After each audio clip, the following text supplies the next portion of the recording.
All right, so here we have Shannon Rotolo, PharmD, BCPS, who is a clinical pharmacy education coordinator at the University of Rochester Medical Center.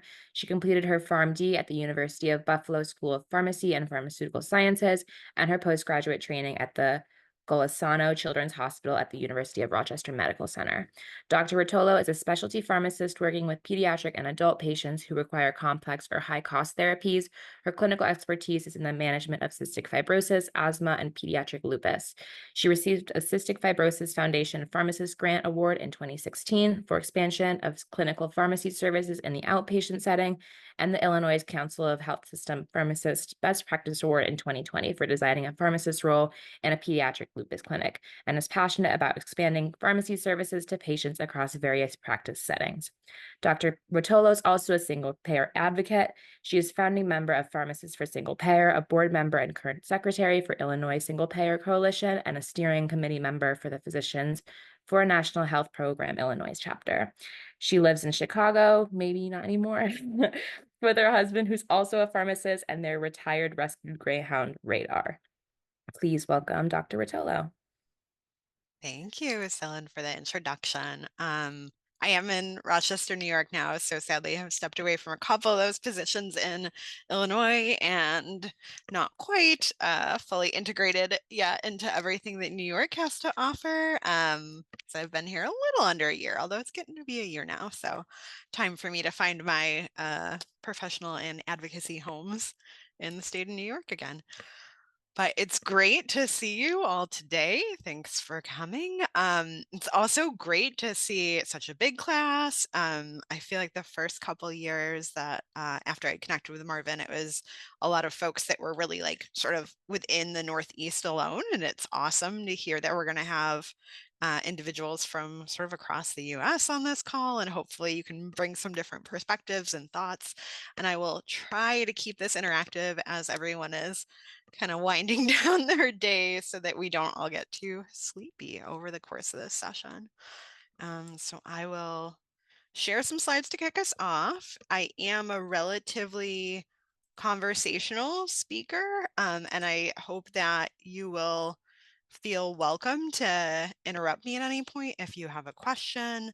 Well, this is a different slideshow than I was expecting. We'll make it work though. Does that look like easy to read on the screen that you guys are seeing, or it's okay? All right. I think we can, oh, I'm so sorry. I think we can see your presenter view of it. Let me see if I can do it a different way. I was kind of surprised it opened like that on me. Let me try one other option.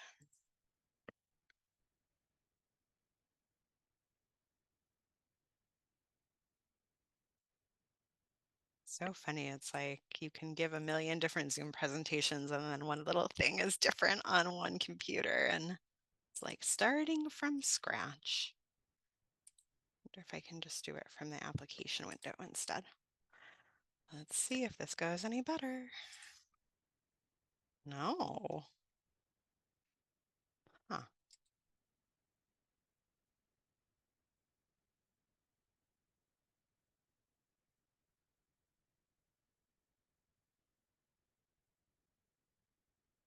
So while I'm goofing with these slides, does anyone have any experience with pharmacy? What's your guy? Does anyone have any work background in a pharmacy? I know last year we were kind of lucky enough to have someone who'd been a pharmacy technician on the call in our group, so that was kind of fun and added a little perspective. I Um, did a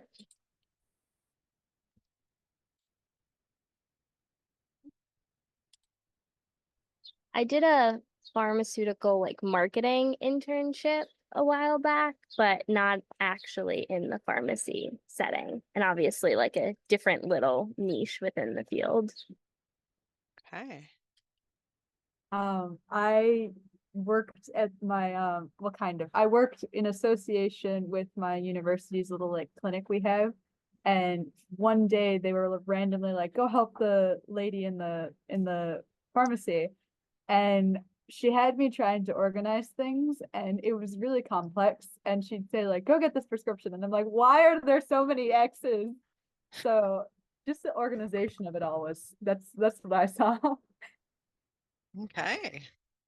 Nice. Yeah. So it's definitely a realm of the world with a lot of rules and regulations that for the most part are there with good intentions, but sometimes can a little bit get in the way of providing patient care as it gets increasingly complex, depending on the state. And then pharmacy benefit managers and their own set of kind of rules can add a whole nother layer to that.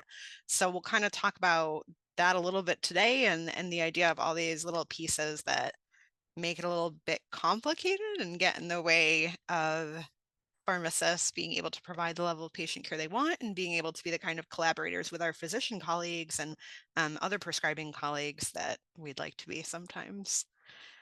Are you guys able to see these slides okay now? Okay. I'm gonna hope that it goes smoothly when I move through them, and if not, just stop me.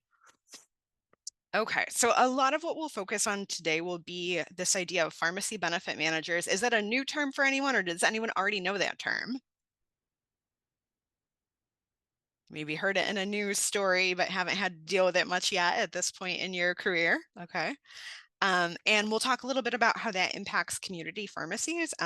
There are, of course, pharmacies in other places, in hospitals, offsite, sometimes in health systems. But I think the group that has seen really the most pronounced impact from some of the practices we see from pharmacy benefit managers are community pharmacies, and it's kind of changed the landscape of community pharmacy. So as you all move into future phases of your career, I just want you to kind of be aware what's going on with your colleagues on the other side of the phone or the fax machine.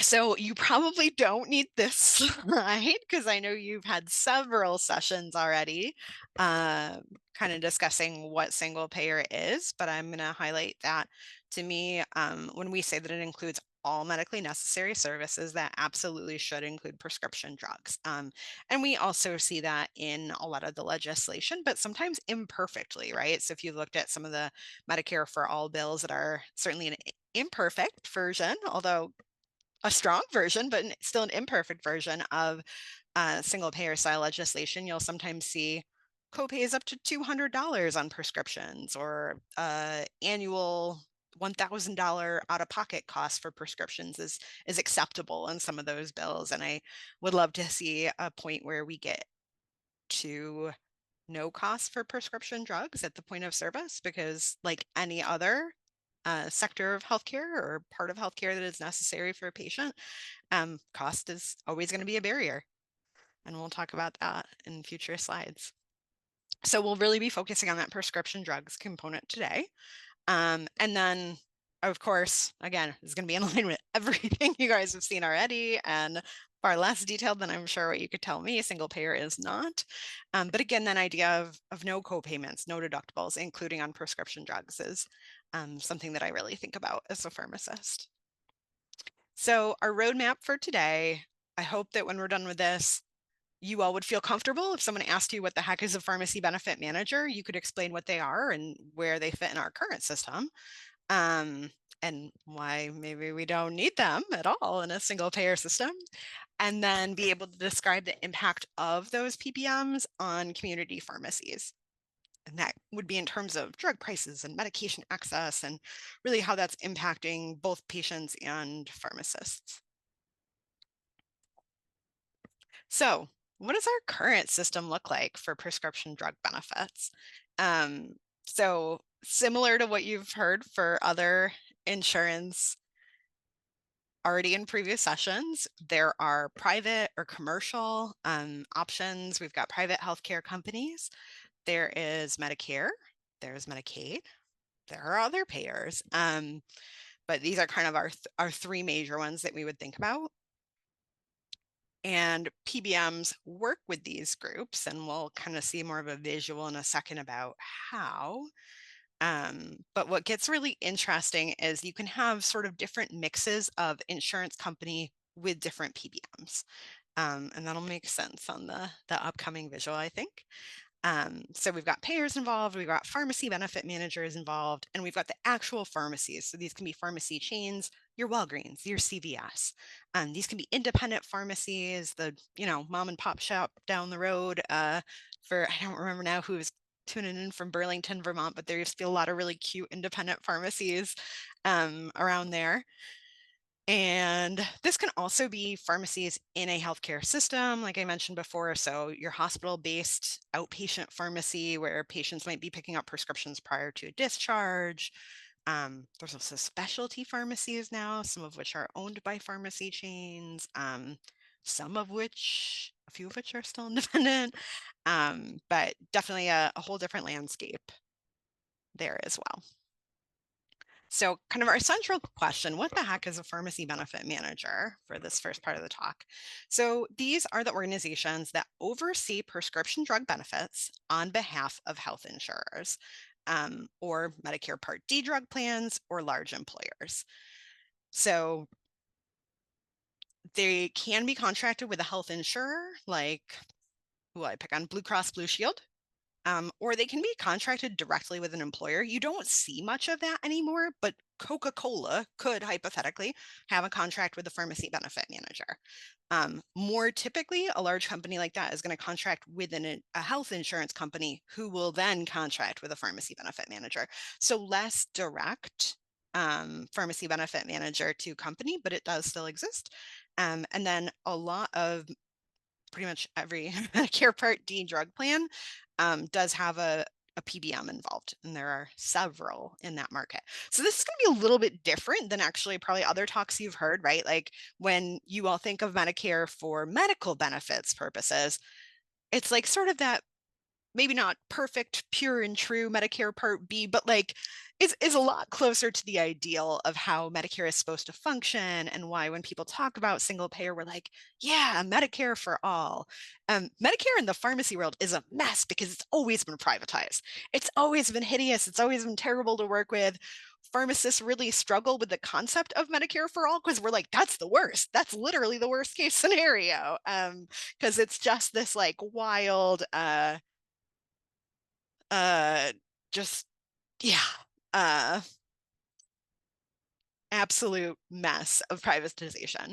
So if you hear pharmacists cringing at the idea of Medicare for all, just flip the language and talk about single payer with them. They've been scarred by that whole history. So that comes from the second George Bush kind of era where Medicare Part D was signed into law, and along with it to sort of like get that to pass through, there were a lot of things where hands were tied and privatization occurred, unfortunately. So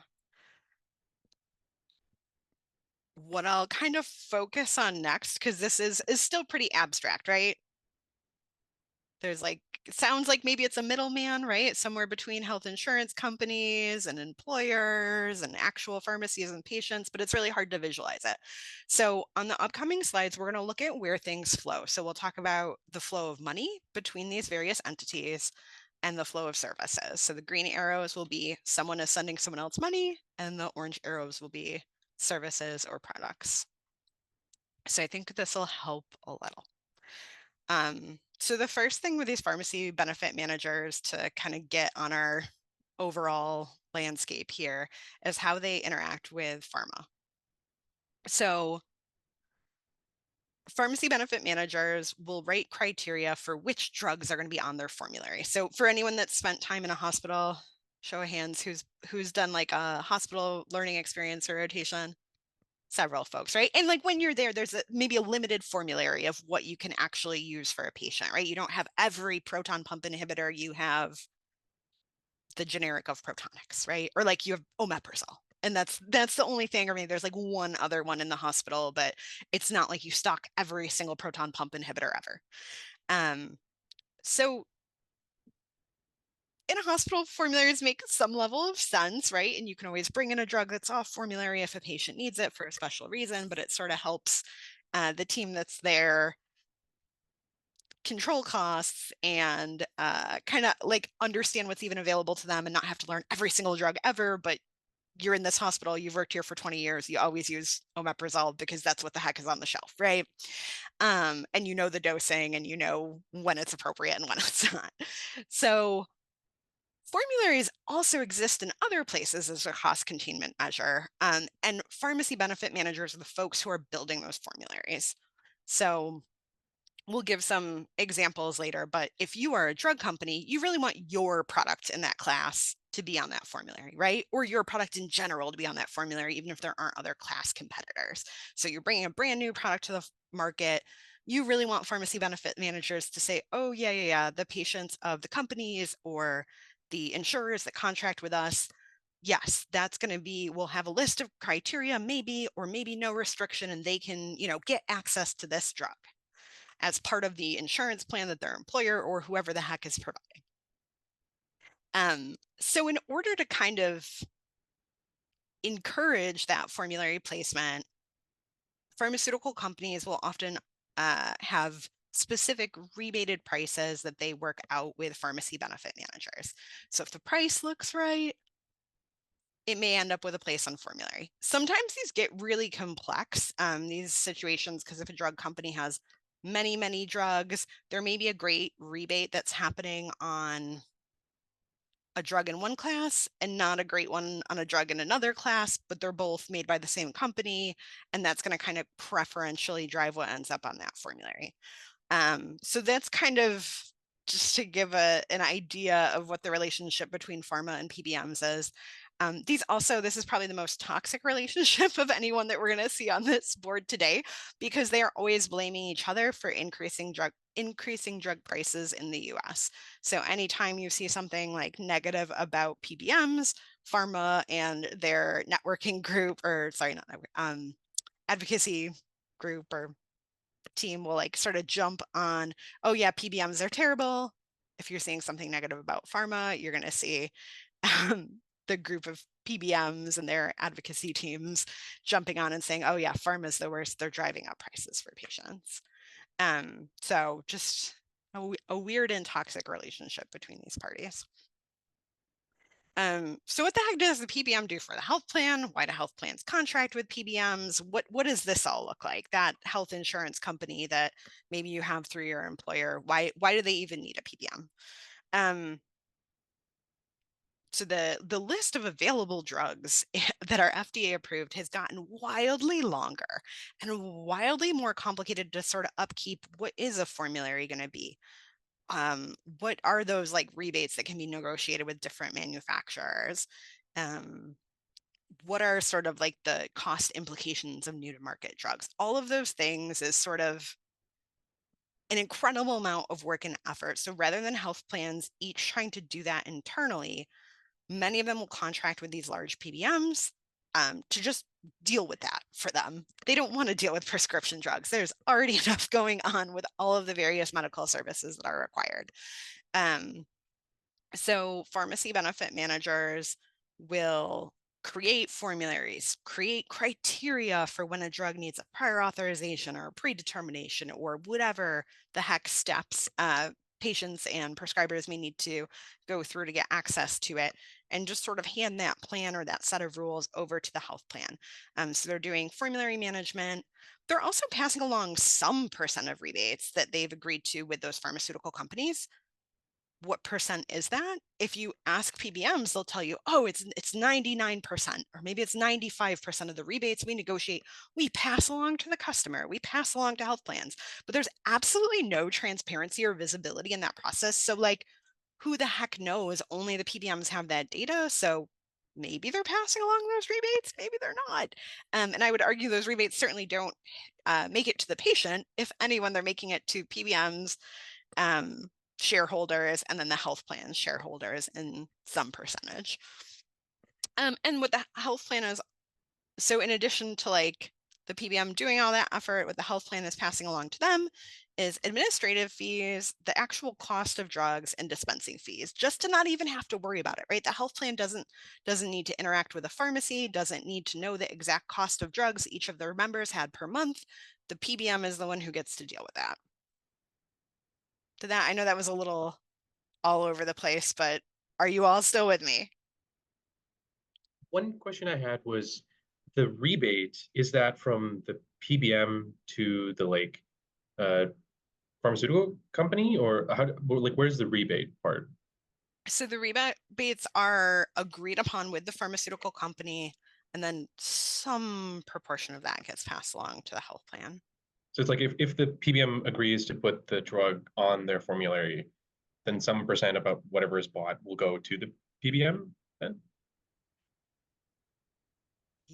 Sorry, Yes. is that So I think too confusing? it'll be a little bit easier when you see like the whole scheme. Oh, okay. It is Sounds good. confusing because the whole thing is confusing. It's not Okay, sounds good. actually Yeah.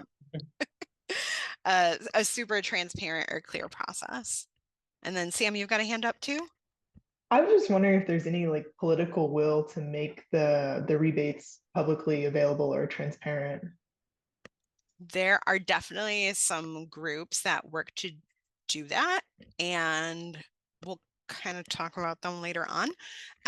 But there's also a lot of lobbying, as you can imagine, that we'll get to as well, from some of these entities that really gets in the way of making progress. So I know that was a super vague answer, but I think we'll get there.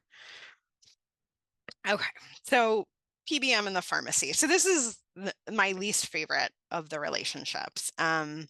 So I have an arrow going one way here because PBMs will go to an independent pharmacy or a pharmacy within their network, which there's not going to be a lot of negotiation there either, but they'll go to an independent pharmacy and just provide this is the contract. If you want patients with this insurance plan or any insurance plan that uses our PBM to facilitate drug benefits to be able to fill at your pharmacy, this is what is going to happen. Here's the payment amount. Here's the schedule. We can terminate this contract at any time without cause. We are going to audit you. We are going to question what percent of your prescriptions were mail ordered this month. Have you waived any copays because you shouldn't be letting people just get those drugs even if they told you they can't afford them this month? They're going to be looking for clawback opportunities wherever they can, and all of this is going to be protected in that contract. And if you are a small independent pharmacy, what the heck are you going to do, right? Like you're taking these terms, you have no negotiating power to ask for different terms. And if you don't take these terms, all that means is that those patients who are stuck in that insurance plan that's contracting with this PBM, because that's what the heck their employer offers, that maybe were your patients for like 10, 20 years, are not going to be able to fill at your pharmacy anymore unless they want to pay cash, right? So like if you are a small independent pharmacy, there's not really anything you can do to fight this. You are taking the contract that is given to you, or you are losing the ability to fill prescriptions for people with that insurance. So kind of not a great setup. Also, not everywhere is going to get offered one of these contracts. So PBMs have no obligation to go to every independent pharmacy and say, yes, here's this terrible contract. You'll sign it, won't you? They can require patients to use in-network pharmacies. They can say, you're not required to use an in-network pharmacy, right? So CVS Caremark can say, you can fill at places that aren't CVS if you're a patient that is stuck with this PBM. But there's no the cost might be higher. Feel free to fill it a non-CVS location. Your tier 1 drugs will be $50 instead of $5, or your tier 1 drugs will be $25 instead of $5. So that's definitely one of the things that PBMs can do to continue to kind of steer patients to the pharmacies that they want them to use. And we'll talk about patient steering probably a little bit more, but the contracts are kind of handed over as they are. And then the PBM will pay the pharmacy for drugs that get dispensed plus a dispensing fee, which is hypothetically, they should be paying the amount that it costs the pharmacy to purchase the drugs that get dispensed. I can tell you that's generally not true anymore. PBMs tend to reimburse under the rate of what pharmacies actually paid for the drugs. And then when I first graduated pharmacy school, not that I'm like super old yet, but when I first graduated pharmacy school, a typical dispensing fee was maybe like $3 per prescription. So the PBM would pass along the hypothetical cost of the medication itself, plus $3 that paid for the pharmacist, the pharmacy technician, the electricity, the building rent, what have you. If you filled enough prescriptions to collect those dispensing fees, you could afford to continue to run your pharmacy, right? Dispensing fees now for some plans are 50 cents or 25 cents. So a huge change from like the typical $3 dispensing fee that you would see less than 20 years ago even. So just those margins continue to get a lot smaller for pharmacies. So we talked a little bit already about like what an example of what could be in those contracts, and then kind of rehitting that definition of steering. So steering can be the example that I gave, right? That patients are required to use an in-network pharmacy, or their copay amounts may be different depending on the pharmacy. And there's a number of other practices that exist, but the idea of steering, or what that is essentially to guide patients to what the PBM would consider a preferred pharmacy.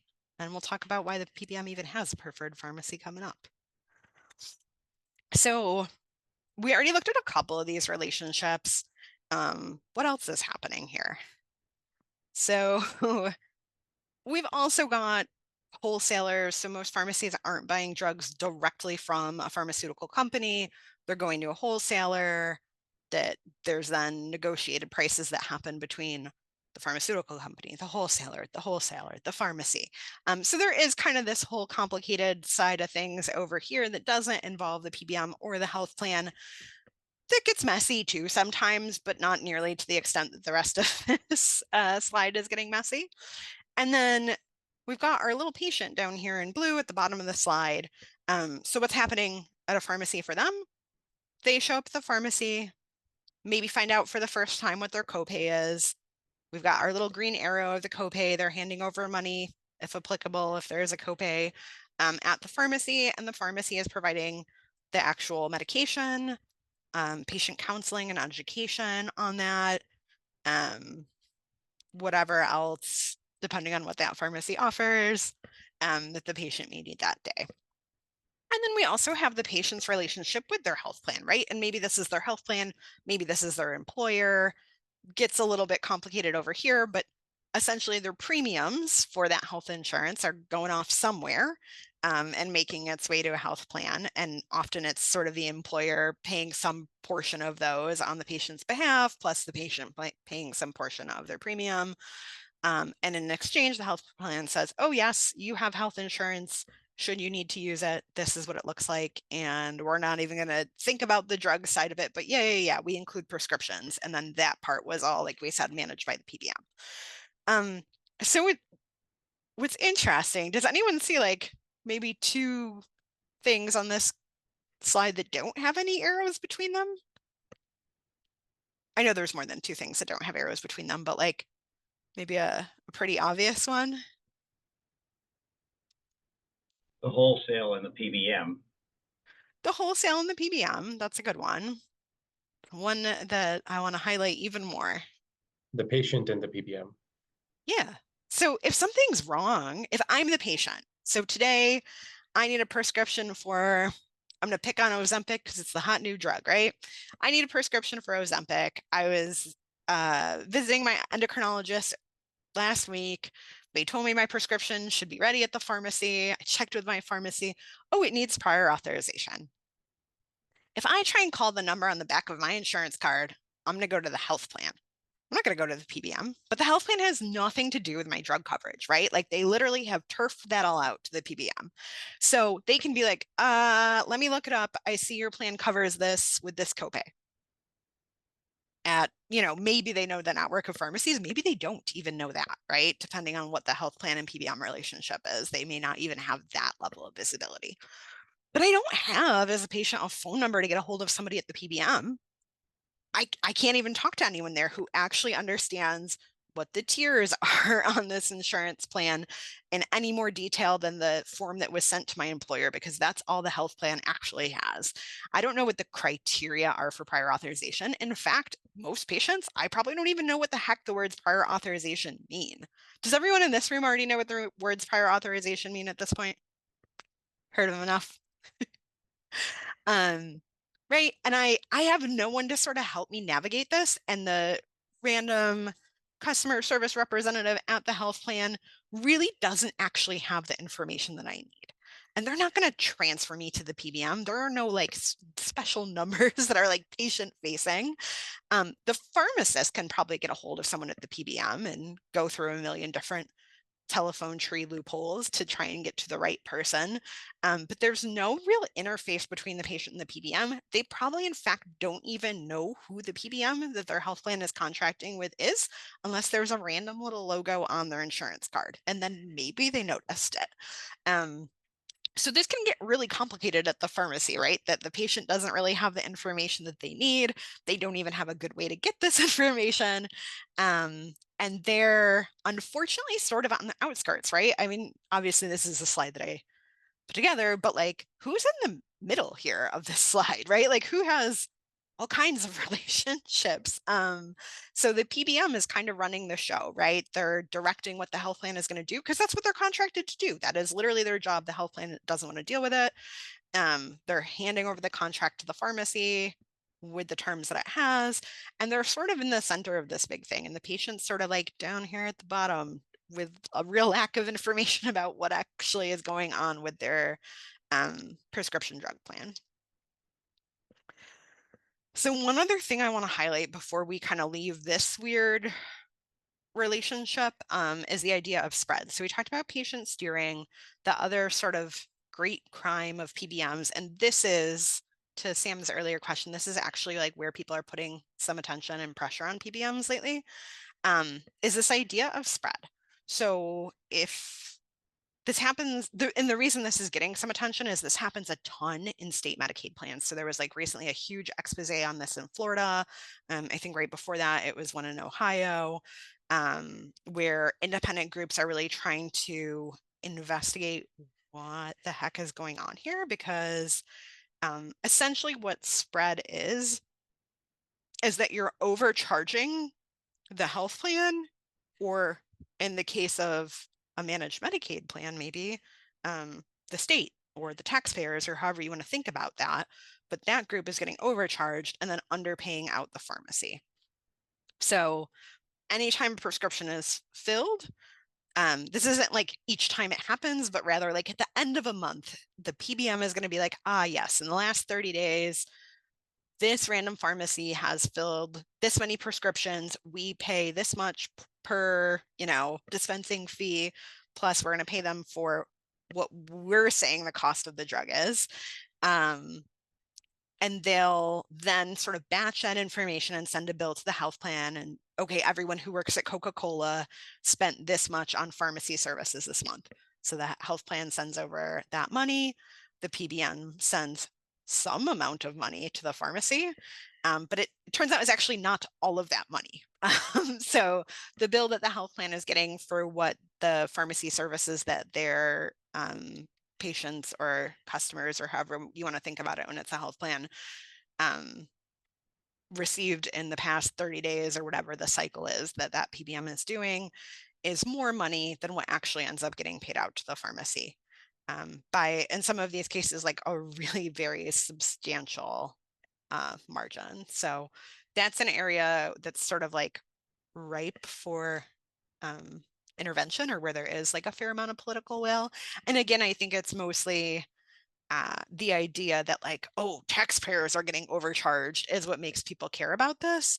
But arguably we should probably care about this in all ways, because this is some of that like waste or overhead or whatever you want to call it that is just rampant in the American healthcare system.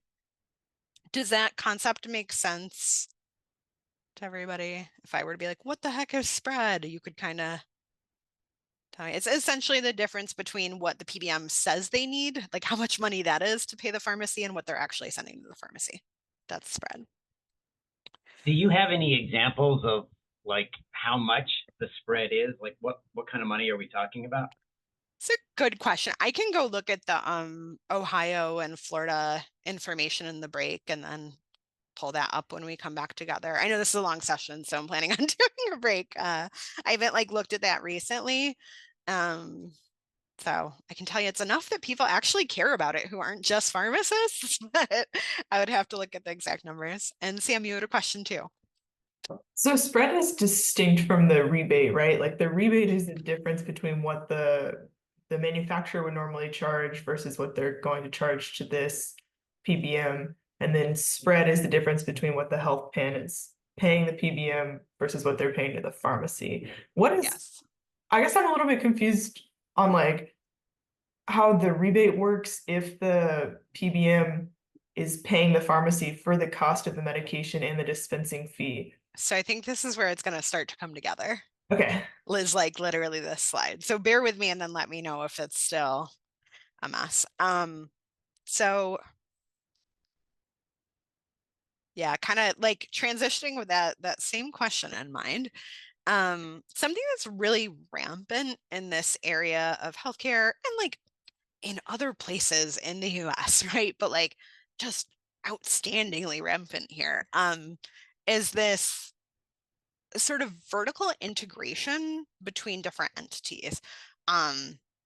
So this is maybe a little dated now, but you'll see some of these health plans over the last 10 years or more started buying pharmacy benefit managers. So they realized there was an incredible opportunity that like these pharmacy benefit managers were very lucrative businesses on like a wild scale that like health insurance companies took notice, right? Like they already have some profits, but like we're really looking to scoop up these PBMs.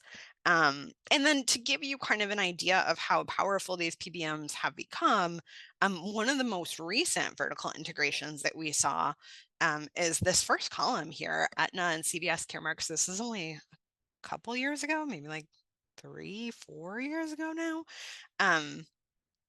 CVS Caremark actually purchased Aetna. So I think the vision often when you're thinking about these vertical integrations is, oh yeah, the insurance company bought their own PBM. No, PBMs got so big and powerful that they started buying insurance companies in some cases. And like this is a really kind of good example. So I'm going to pick on Aetna and CVS. So CVS Caremark bought Aetna. So now everyone with an Aetna plan, whether that's a private plan or maybe that's, maybe like United Health, and like they had recently announced that they're really only going to focus on Medicare Part D plans because those are so much more lucrative than private plans because they can overcharge the heck out of people on those plans, right? So whatever, whichever company it is, but let's say, so CVS Caremark buys Aetna. So now anyone with an Aetna plan, whether it's a Medicare plan, a Medicaid managed plan, that, not every state does fee for service. So does anyone know if you live in like a state that does exclusively fee for service Medicaid plans versus has managed Medicaid? It's a good thing to look up. It will definitely come in handy for you at some point, depending on where you're going to be practicing, to just know that. So during the time I was in Chicago, they moved from fee for service to managed Medicaid. And at one point there were 12 different managed Medicaid plans. So instead of like one simple Medicaid formulary, you now had to know Medicaid administered by that one private health insurance company, what their formulary was, which gets really taxing when you're trying to take care of a lot of patients that used to all have the same standard Medicaid plan, and it's now many different things. A pharmacist that I'm good friends with in Chicago ended up introducing some legislation that helped move toward, now there are only 6 of those, but specifically their legislation had helped move toward all of those managed Medicaids had to move toward one standard formulary, thank goodness. So they all had to follow the formulary that would have been set by fee for service. So that helped a little bit with transparency into what the different plans would be. But in any case, sorry, that's a bit of a tangent. So no, anyone with Aetna, whether it's a managed Medicaid plan, a Medicare plan, a private insurance plan, all of those plans now are kind of locked into their PBM is CVS Caremark. And in fact, that's like the product that that employer has bought, whether knowingly or unknowingly, because CVS Caremark owns Aetna. And if I am CVS Caremark, well, it'd be a lot more convenient if everyone also just filled at CVS Pharmacy, right? Or if they really need a specialty drug, it's CVS Specialty Pharmacy. I have a lot more, there are a lot more locations of them. they can take advantage of these rebates that we've contracted about and do huge bulk purchases of whatever drug, Humira or omeprazole or whatever, pick your drug, right? They're going to buy it in a huge amount of volume and therefore get a great price at it. Plus they're going to get the rebate price that we have the contract about. And I don't have to reimburse them as much as a random mom and pop independent pharmacy. Or actually, if I'm the PBM, I'm not reimbursing that independent mom and pop pharmacy any more than I would have reimbursed a CVS pharmacy location. I'm reimbursing them the exact same amount and saying, oh, sorry, it's your problem that you couldn't buy this cheaper. So that's where some of that difference in what the pharmacy gets paid, because this is what the PBM says they should spend on a drug cost and what cost that pharmacy can actually buy it at. That's why those two numbers start to diverge as part of it, because of this like level of vertical integration. Does that make sense? I'm not really a businessy person. I'm a pharmacy person, so I'm sure there's a lot of this that I could probably explain a little bit better, but hopefully that's at least giving you a flavor for it. And then the other thing that I want to mention about vertical integration that I think for you all is really relevant, that I'm not going to spend a lot of time on because this is even further afield from what I do, but I think something to keep an eye out as you enter practice yourselves are that a lot of these companies are vertically integrated in ways that go beyond what's on this slide. So like, yeah, that can be like infusion pharmacies, that can be long-term care facilities. In fact, the long-term care facilities where we first saw like outbreaks of COVID were CVS owned long-term care facilities. Nobody really talks about that. So like we've definitely seen these companies sort of spread their tendrils into other things. And one of the things that's a huge highlight or focus for them now is provider services. So yeah, like CVS Minute Clinics, like duh, that's an obvious one, but also buying up other small practices that aren't physically located in a pharmacy. So that's becoming increasingly prevalent, and just something to, you know, have some awareness of, ask some questions about depending on where you're headed in the future in your career. You may or may not encounter this in terms of what jobs are available or what job offers are available in the future, and just whatever you choose, go in with eyes wide open. Sam? So just to clarify on this one, it's kind of like the pharmacy and the PBMs, if they're part of the same like big corporation, they're sort of tag teaming the rebates so that it's the pharmacy that's actually buying the drugs from like a wholesaler, but it's the PBM that has kind of negotiated the deal based on like what tier they put the medication in. Yes. So I think that that's, to me, that's a good way to think about it. What sort of is maybe like a slightly more accurate way to think about it is that the pharmacy doesn't actually, even in this relationship, the pharmacy doesn't actually decide how much money they're going to get for any prescription. So when CVS Caremark is negotiating that rebate, it's really for the health insurer. Does that make sense? Because the health insurer is going to say, okay, we said that you guys could get us Humira for XYZ price. And on this health plan, like this set of patients or group, whatever, 300 prescriptions for Humira were filled. So we, the health insurance company, I'll just go back to this slide, are going to send you, the PBM, whatever you said that rebate was for this many prescriptions for Humira, the 400 prescriptions for Humira times whatever set number. That set number is not how much each individual pharmacy bought it for. That set number is probably actually pretty close to what CVS specialty pharmacy or like whatever CVS pharmacy bought it for, but like may not even 100% match that number. So the rebate is really like they're negotiating it on behalf of the health plan, and they'll tell you they're negotiating it on behalf of the patients and passing along those savings to the patients, but they're not, right? There's no interaction between a PBM and a patient. They're passing along to the health plan and saying, oh, but of course the health plan's using that for the patients. We don't know any different. So does that make a little bit more sense, Sam? It's weird. I mean, there's a lot of like sort of fake money in the pharmacy world between all the different ways that you can talk about drug price. None of them really match. it gets wildly complicated really fast, like WAC pricing and GOP pricing and 340B pricing, and like that could be its own whole topic. But that's kind of roughly the flow of things. That's why I like the flow arrows, I guess. So we've got these vertically integrated entities now. There is a fair amount of regulation about like what data they can and can't share with each other, which is also sort of interesting in its own can of worms. But so like with all that in mind, like with where PBMs fell on this earlier slide, I think it's good to think about like what function are they actually doing in our current system, and how would these be filled, or like do they even need to be filled in a single payer system?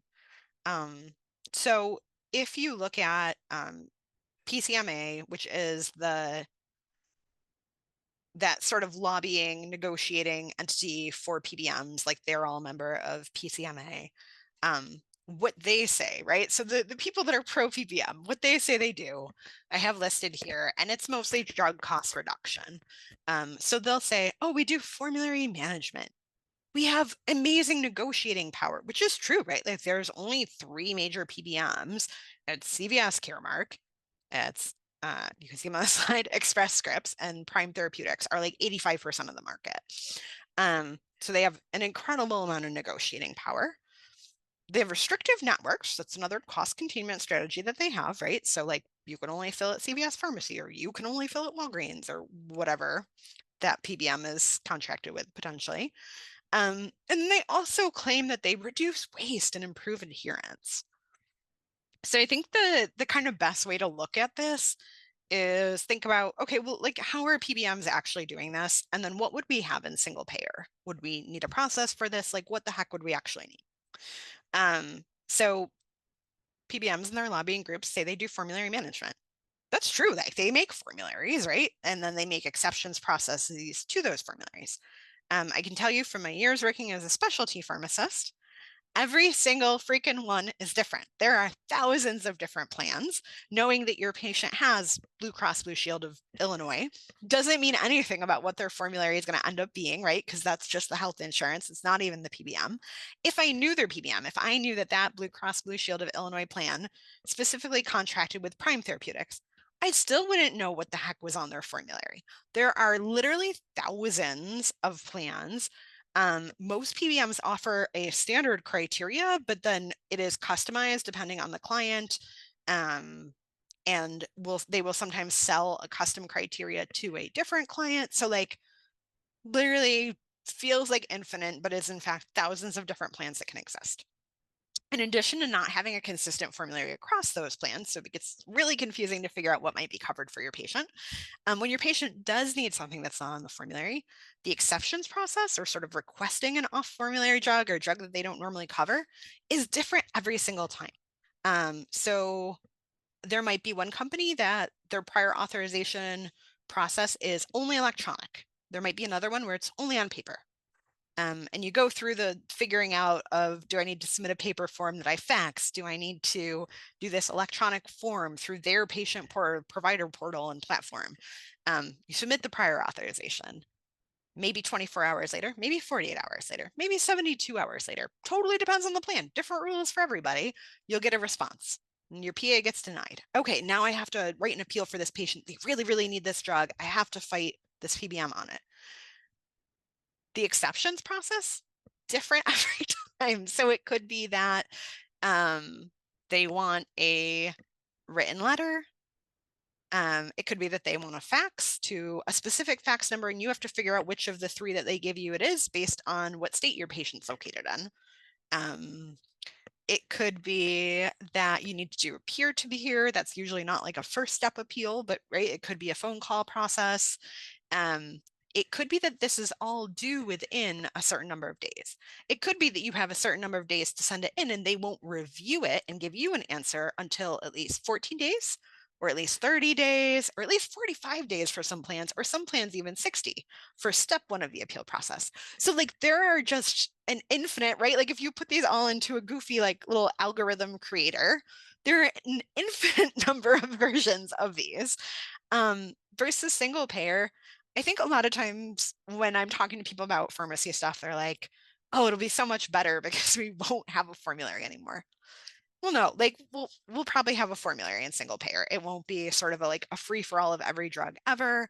But it will be at least one consistent, transparent formulary process and one exceptions process, and no guessing about which is the right fax number to send this to, or how long is going to be before I get a reply, or how long do I have to respond. Just one clear process instead of this guessing game. In terms of negotiating power, like, yeah, of course, the three major PBMs have a lot of negotiating power, but that's not nearly as much negotiating power when you're creating a formulary as all of that being consolidated and having, again, one consistent and transparent reimbursement rate for a drug. So you can't like divide up the total number of people in the US that actually are insured into different, 3 different piles, and then another smaller sort of set of piles, and say that that's got as much negotiating power as everyone in the US, including people who are currently uninsured or underinsured, all being in one group. So I think single payer absolutely like wins in that column, no contest. In terms of restrictive networks, if we had this one consolidated, consistent, transparent reimbursement rate, you don't need restrictive networks. If there are no secret rebates, it's not better to fill something at one specific pharmacy versus another, and patients can just actually choose what pharmacy is most convenient for them and what process is most convenient for them. And I'll talk kind of more about those sort of patient factors and pharmacy choice later on in this presentation, but I would argue you don't need, and in fact don't want, restrictive networks. You want people to fill their prescriptions, period. You want people to fill their prescriptions, right, and have access to what they need. So making that their choice about where they can do that versus someone else's choice is always going to be better. And then in terms of reducing waste and improving adherence, I hate to even touch this question because I think it's a pretty unfounded claim that PBMs make. If you've ever seen sort of through social media those pictures of folks that are like, I have this many extra pens of insulin in my fridge, or they receive these huge shipments because they just keep coming from their mail order pharmacy because someone is trying to call them and check in, but the shipments just keep coming at a rate that doesn't match the rate the patient is using it at, and what's getting logged by the that maybe chain pharmacy and the affiliated PBM is that, oh, this patient always fills their prescription on time, instead of what the actual use at home is. So I won't really go a lot further into that, but I also think a single payer system wins on that too, because there's none of this kind of gaming the numbers. The one thing that isn't actually talked about by PCMA that just for you all to know the real history of what the heck, why do we even have PBMs in the first place? Where did this middleman come from? The thing that PBMs do remarkably well is in the pharmacy world, pharmacy claims processing is in real time. It's not there is no surprise billing. So I'm sure you probably had a session on, or at least it came up in a session, the idea of surprise billing, right? You go get care at an outpatient clinic, or you go get care at a hospital, and days or weeks or months later, you find out that there was some unexpected costs associated with that. That doesn't happen in pharmacy. There are some really rare exceptions where a drug is covered through a medical benefit versus a pharmacy benefit, which doesn't happen often for drugs that you can actually use at home. But for the most part, pharmacy claims processing is happening real time. You're standing at the pharmacy counter. The pharmacist is sending your information through this electronic system and finding out what your copay is. And that's your real copay. That is the accurate depiction of what that is. So that's actually something that PBMs were created for, and they do remarkably well. Now, do we need 3 major and dozens of smaller PBMs to do that? No, you could have literally one process that does that. So I think that that original perk of PBMs, the thing that sort of justified their existence in the first place, is no longer what they really exist for, or what they're focusing on improving their systems around. And we could absolutely centralize and consolidate that. All right, I know that's kind of a meaty slide. Did people stay with me? Any questions about this? Sorry to keep interrupting you. I did have a question. It's great. So when you were talking about the sort of exceptions process and prior authorization, so like, does a patient go to the pharmacy and then they find out this prescription is not on my formulary? Do they call their doctor? Does the pharmacist call the doctor? And then the doctor like handles all of the paperwork? Like who's involved in it all? Oh my gosh. So this also has a lot of different like possible permutations. Most pharmacies now will electronically generate some kind of communication back to the prescriber that, hey, there was a problem with this prescription. The thing is, that could be, oh, the problem was it needs a prior authorization. That could be, oh, the problem is they limit the quantity. So you wrote a prescription for a 90-day supply, but this PBM will only pay for it for the patient if you write it for 30 days at a time. Pharmacists in some states actually can just change that for you and will. In other states, that's maybe restricted, and the pharmacist is not allowed to make that change without talking to the prescriber or one of their representatives, which would be like the MA at the office or the nurse at the office, what have you. So yeah, often there's an electronic communication that a PA is needed that the pharmacy will generate that may or may not go to the right fax number or the right electronic inbox, right? Like it's as good as what that specific pharmacy has on file for that office. That may or may not get reviewed, right? Like it may be in a stack of other things that are going to that same fax machine or electronic inbox. The person that's reviewing it may or may not have the savvy. Like it's probably not, if you own your own independent clinic, it's probably not you reviewing every single fax that comes through like that, both from the pharmacy and maybe like lab requests from various other places, right? Like hospital discharge papers that come through like 300 pages at a time. You probably have some office staff that is trying to sort and file those for you. So the person who's receiving those may think it's a refill request, right? Because that's another thing that could come through on that fax machine that the pharmacy is sending over. So these don't always get dealt with in a timely manner just from the pharmacy trying to communicate it back to the prescriber's office. The pharmacy will let the patient know that when they show up at the pharmacy, or there may be a process where they call ahead. A lot of the like large chain pharmacies now do more of like sort of a robocall type thing. So it may or may not be clear to the patient. There may not be someone readily available to answer the patient's questions. So a lot of these go into sort of limbo, and we'll actually kind of hit on this in a future slide in terms of the impact on patients, but prior authorization requirements are a big driver of initial prescription abandonment. And we'll kind of talk about who maybe that impacts more than other patient populations too on some of those future slides. So we'll come back to that. Other questions about formularies, exceptions? So the next thing I want to talk about is the impact on patients and on pharmacists. And I want to focus on 3 specific categories here. So drug prices, which I kind of have been hinting at all along, and cost-related medication non-adherence. I want to talk about medication access and pharmacy deserts. This is something that's like very near and dear to my heart. And then just so you all have like a clearer picture as you're interacting with these colleagues in the future, what are sort of the pharmacist roles or responsibilities out there, and like how is all of this impacting pharmacists? So we'll start with drug prices. I will admit what I have on the coming slides, this is going to be a little bit dated, but bear with me and we'll just, it'll still be close. So for drug prices, let's get interactive. I think there's few enough of us that we can do it. So I'm going to have you guys guess the price of a drug in the US. Again, this is dated, so this data is about 4 or 5 years old now. But so account for inflation. I will be a little bit generous with the like closest without going over categories. You can go over by a little bit because I probably answers that are slightly over these are more accurate today. But I'll put a drug up on the screen and let me know what you think the price is in the US. You can unmute yourself or you can just pop it in the chat, whatever is more convenient for you. All right, so the first one we have is Lantus, not just in a vial, but in the Solo Star pen.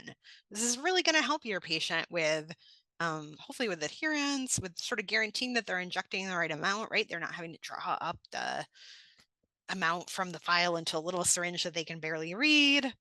It's a little more user-friendly. maybe they're paying a little bit more for that, right? So like probably a little more than the cost of a little vial of Lantus, but it can't be that much. I mean, this is an old drug, right? Like we've had insulin forever, right? We all remember like insulin was meant to be, you know, for the people. You couldn't possibly charge for this kind of innovation, right? Okay, well, like in some other countries, it might be like around $50. What do you guys think it is in the US? Well, chat's popping. All right, I'm seeing some anything from 100 to like 450. I think my screen's going crazy because it doesn't like the moving graphic. So maybe I can put somebody else in charge of just monitoring the chat to see who our winners are here. Okay, so we've got some anything from like 100 to 450 we're thinking. Okay, well, like some countries, yeah, it is a little bit more than that, around $50. All right, we're getting up to like $60. Canada, our cousins, friends to the north, they're paying a little bit more than some of these other countries. Yeah, so like 5 years ago, this was already $375 plus whatever inflation's happened since then. So I'm gonna say I don't even think 450 was too high of a guess. I think that that is probably pretty close. Just for insulin, right? Like this isn't something fancy. It's in a nice delivery device, but this is just insulin. People need it to live. And it's that much more in the US than other places. It seems wrong. Now we got Januvia. Probably none of you are ever gonna freaking prescribe Januvia. There's so many new options now, but we'll just to give you some ballpark, like 30 something bucks in other countries. What do people think?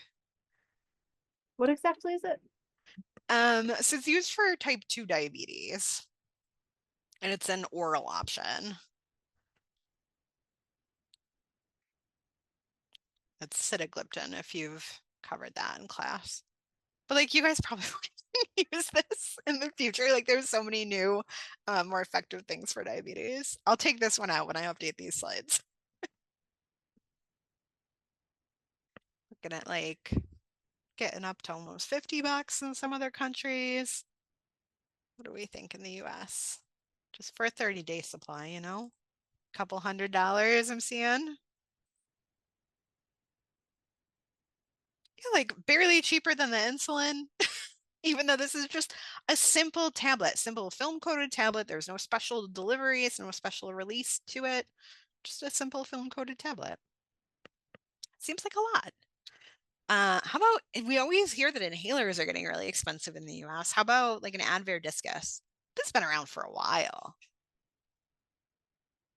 Maybe like less than $30 in some other countries. What's this going to be in the US?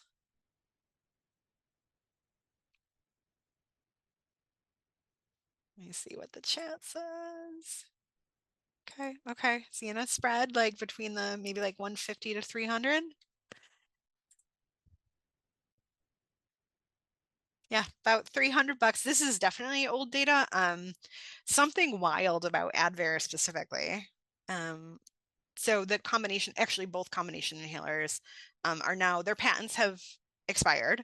So whether it's Advair or Symbicort, so either of your classic like inhaled corticosteroid plus long-acting beta agonist options, there's now generic versions of. Awesome, great, right? That should be so much cheaper and more accessible for patients. You think it is? I wouldn't be asking this question if it was, right? So here's where those rebates come into play again, like real world, slightly less abstract example.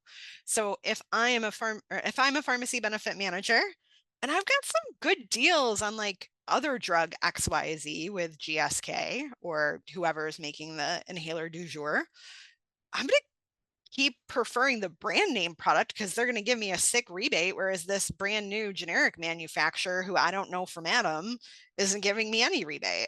So I'm actually going to like, this is a different form of the word steering. So instead of between pharmacies, I'm going to steer patients to the product of this brand name inhaler, even though we as the US, it can be made a lot cheaper. We don't need to spend this much money on inhalers. but I've got a sweet deal for rebates with them. So why wouldn't I keep having my patient use this? And oh, wait, but my patient has like a really high deductible before that copay tiering kicks in. I don't know. That's my patient's problem. Why'd you pick that plan, man? Or, oh, my patient fell into the donut hole and now they have to pay the whole cost of their inhaler until they're in catastrophic coverage. No one cares. The SpongeBob meme with the rainbow, if that's still cool. I don't know if it is, right? No one cares. So you see patients really like impacted by this every single year when they either are trying to meet those deductibles, falling into those donut holes, that the PBM is specifically saying they need to choose to have coverage, a more expensive product because of that rebating. So that'll kind of provide some perspective. Sam, I see your hand. How do generics get on any formulary if they're like not getting a rebate? Like what would entice someone to put a generic on a formulary? So some of the smaller PBMs, so I said there's like 3 major and then dozens of minor. Some of the smallers are not getting the same rebate deals from manufacturers that those 3 majors are. So while they only cover like 15% of the market as opposed to the like 85% of the market that the other 3 major PBMs have, that's kind of an opportunity for some early like acceptance of those generics. Also, depending on where the product is used, maybe it's being purchased by hospital systems because they're not benefiting from those rebates in the same way that like the outpatient world does in terms of how drugs are covered in the outpatient world. So it may be on like a hospital formulary. And that's one of the big things that's happening with like biosimilars, which is like a hot topic right now in terms of drug costs, is a lot of those are being purchased by hospital systems. Yeah, but it's a good question. Okay, so I think as we saw in that activity, drugs are more expensive in the US. And other than my little activity, there's some really good ways to measure this and some really good quality studies that look at this. So they're kind of getting a little bit more dated, but as you can see, drugs are certainly more expensive in the US compared to other places. And that's whether you look at it in terms of like the actual just regular price that we looked at per unit, or in terms of if you're talking about gross domestic product, or like really any way you slice it, drugs are more expensive here. And then our drug prices are rising very quickly. So this is pre-pandemic data. I don't have anything sort of post-pandemic to show you, but we certainly at that time, and I have no reason to believe this has changed at all, continue to see our drug prices escalate extremely quickly compared to other countries, and just in general, the amount of change you see on these is wild. One of the other things that's sort of like just sick and sad about all this is that you'll often see comparator drugs jump in price together. Like you would think that it would be a race that like, yes, if I make the product Novolog and my competitor makes Humalog, well, I want to have a slightly lower price so people prefer my drug. But it's not like a race to the bottom. It's literally a race to the highest price. If the price goes up on Humalog at all, I'm going to increase my price on Novolog because I know I can now. Who's going to stop us, right? If we're the only 2 manufacturers with this drug. So we saw that with insulin products a lot in the 2010s. We also saw that more recently in the 2020s with, this is pretty specialized, so I don't know if y'all would remember this from classes, but drugs that are used for idiopathic pulmonary fibrosis. There are 2. There's Ofev, which is nintedanib, and Esbriet, which is going to escape me right now. Pirfenidone. So Ofev went out there, like did some more trial. The company that makes them, BI, went out there, did some more trials, got an expanded FDA label, was like more patients were eligible for this. So of course you're going to up your price, right? Now that more patients can buy it, supply and demand. Wait, that doesn't make sense. None of it does in like the pharmacy world. So they actually increased their price to take advantage of, even more money from those new patients that were getting started on that medication. Pirfenidone, like they didn't do any new trials. They didn't get any expanded FDA labeling. They brought their price up to match because they could. So it's really incredible and doesn't follow sort of the typical market dynamics that you would see in other places. And what I thought this article was just really interesting.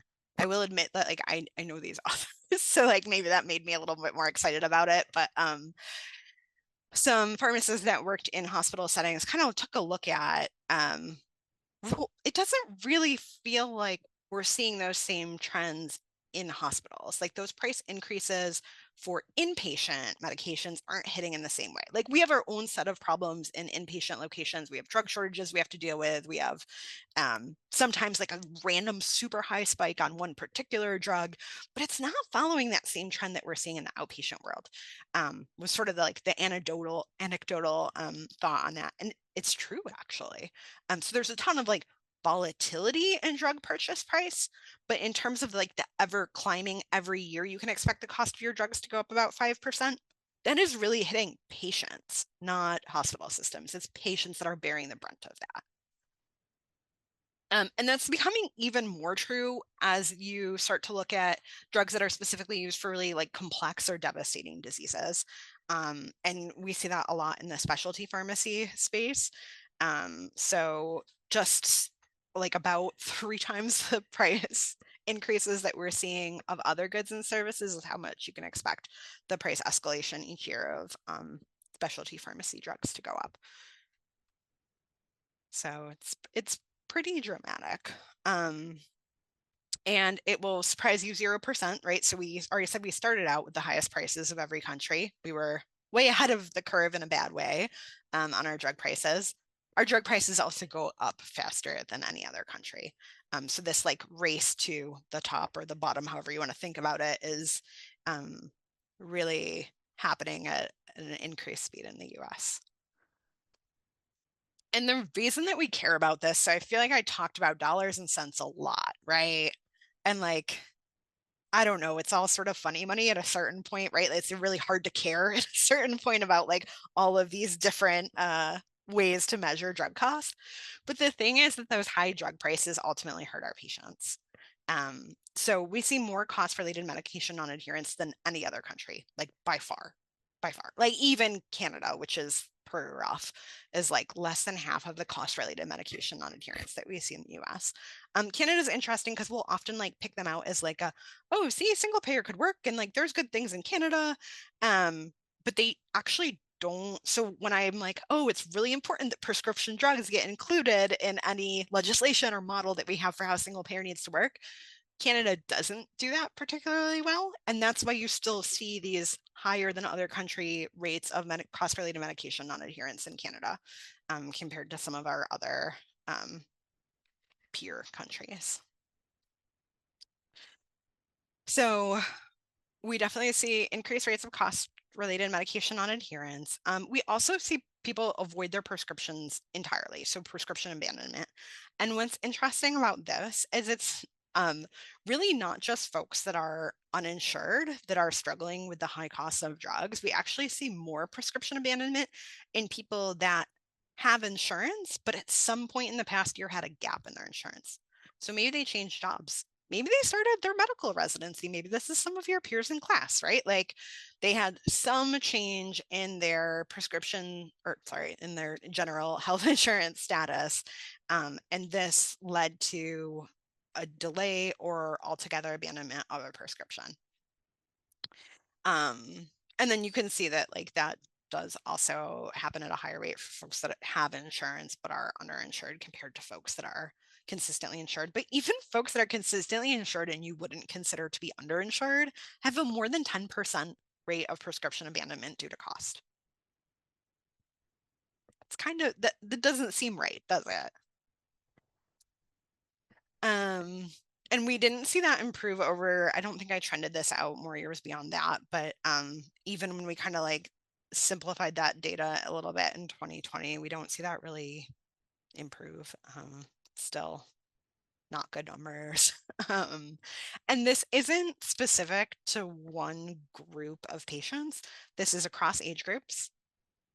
We know that increased medication cost leads to non-adherence, whether you are a a pediatric patient, whether you're our typical general population of adult patients, whether you're an older adult who's Medicare eligible. It's across patient age groups.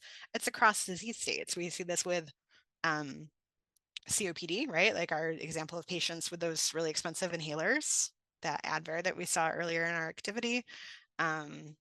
We see this for patients with diabetes. As little of a change, I think, is the study that I have cited here, is the one where they were looking at folks that had a $1 versus a $3 copay for their diabetes medication per month. And as little as that $2 difference made a difference in terms of what kind of medication adherence people were able to commit to.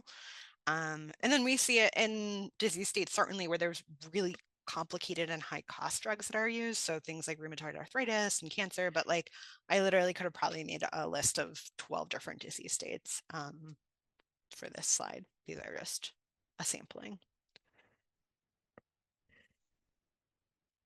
We also see other activities besides just prescription abandonment or not filling in the first place. So some things to kind of look out for as you increasingly interact with patients as your careers continue to move forward.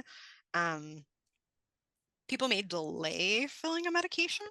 They may not fill it at all, but sometimes they'll skip doses or maybe try and stretch their prescriptions. Maybe they'll borrow medication from someone else. So you may be getting a report at your office, one of those other random faxes that the pharmacy is sending, that, oh, so-and-so only filled 3 canisters of their inhaler in the past six months. And they come in for a visit at clinic and you're like, what the heck's going on? We talked about this. You really need to take this medication every day. And they're like, I have been. Well, maybe after the visit, you chat with the nurse and they're like, oh yeah, I did send them home with a sample one the other day. Or, oh yeah, they got one from the ED, or they got one from their grandma who hasn't been using it anymore. So patients will sometimes find different sources of borrowed or free medication, and that can be really confusing then when you're trying to assess adherence and trying to understand, like, do their improvements or lack of improvements on therapy correspond to non-adherence, or is something else going on?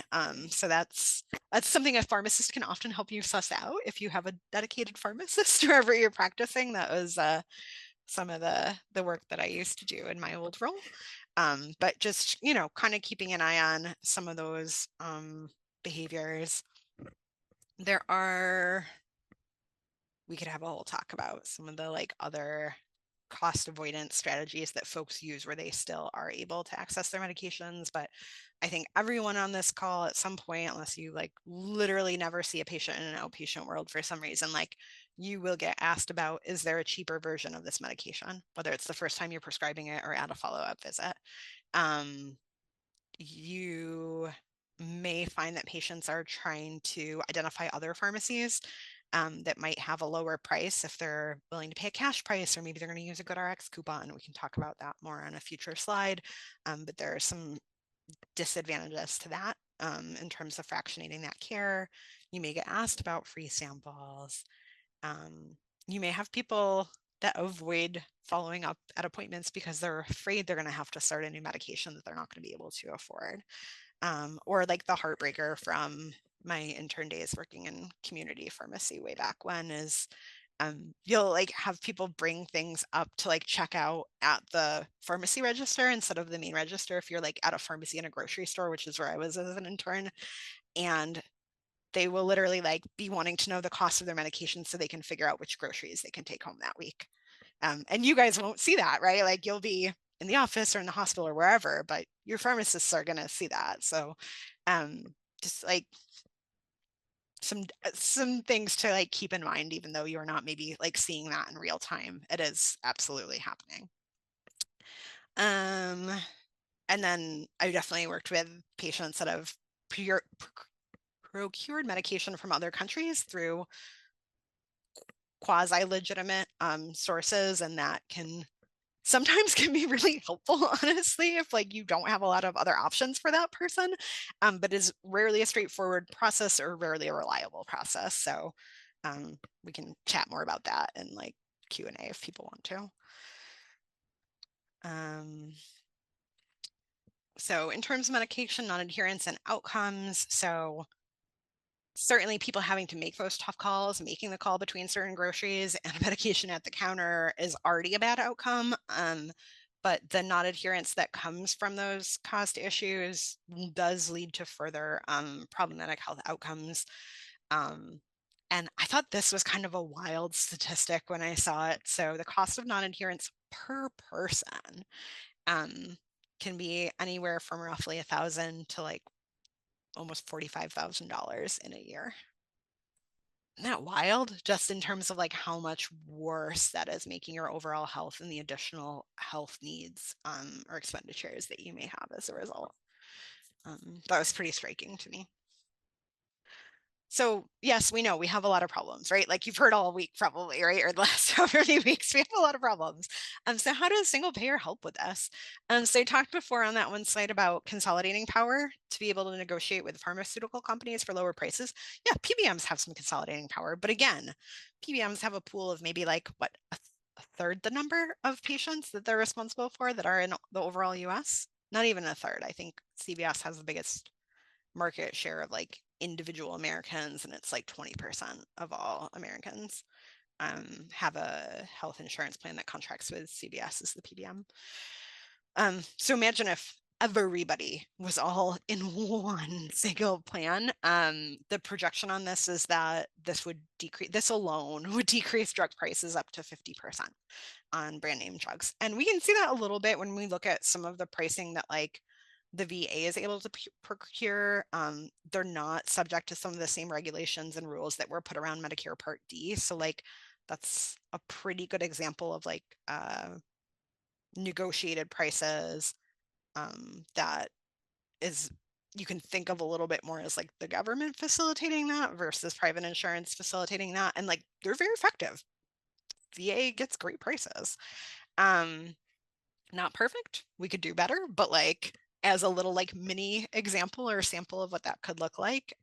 Yeah, we absolutely, I don't think experts are wrong to project about a 50% decrease in prices from that. And then sort of more importantly, removes the cost burden from patients entirely, right? Like I mentioned that one study for folks that had diabetes, $1 versus $3 per month.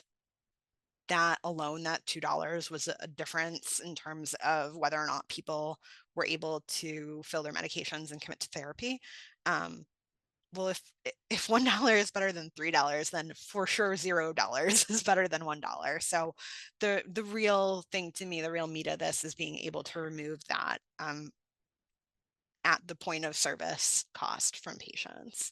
And that's why, again, you've heard me say this like 2 or 3 times now, but I feel really strongly that as we, whether it's as PNHP or as individuals, think about Medicare for All legislation and how we want to advise some of the folks that are involved in writing and supporting that, there can't be copays on medication. Like the $200 total per year, $1,000 total per year, that stuff's got to go, because we know even something as little as the $3 copay makes a huge impact for some patients.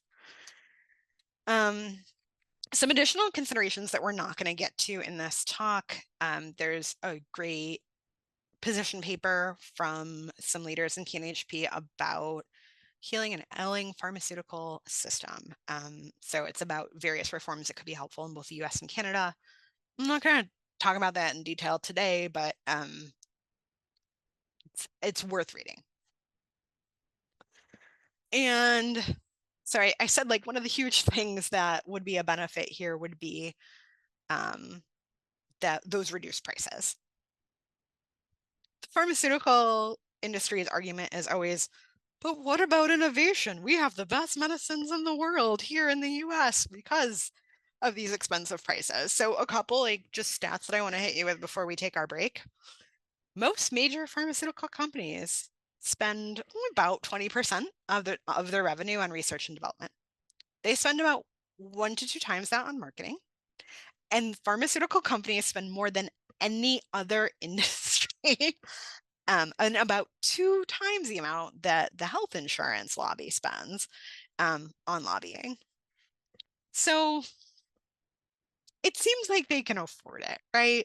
I think the other thing that's going on here, there's a great film about this. It's trying to remember what the name of this one is, but it's from the folks that do the Fix It films, which you may have watched previously, or I'm sure someone will reference in some session.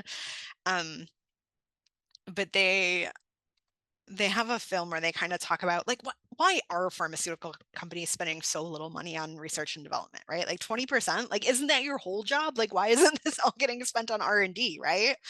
And it's actually because what's typically happening now is that pharmaceutical companies that like you would be familiar with that have like a commonly recognizable name like GSK, AstraZeneca, like one of the major ones, they don't do their own innovation anymore. They like rely on these small little biotech firms or folks that are maybe working on something in grad school, right? And then like buy up those ideas, and they're essentially marketing companies at this point. They're not spending very much at all of their own dollars on research and development. So I am not too worried about the impact that it would have on innovation for drug prices to be a little bit lower. And for the pharmaceutical industry specifically to take that hit. Those companies aren't the innovators anymore anyway. So just gonna hit you with that. And now let's take a break because we've got a couple more bullets ahead of us in terms of the impact of this current system on our patients and on pharmacists. But I know it's been a long day. So if everybody wants to stretch a little, we can reconvene at like 10 minutes from now, 3:40-ish. I'm just so curious about how GoodRx works, because I know it's one of those things that has frustrated me the most when like I'm insured and I'm like, why did going to the Magic website bring the cost of my medicine down more than the insurance I pay for? Like, what is GoodRx doing? Oh, that's a good question. That's so complicated.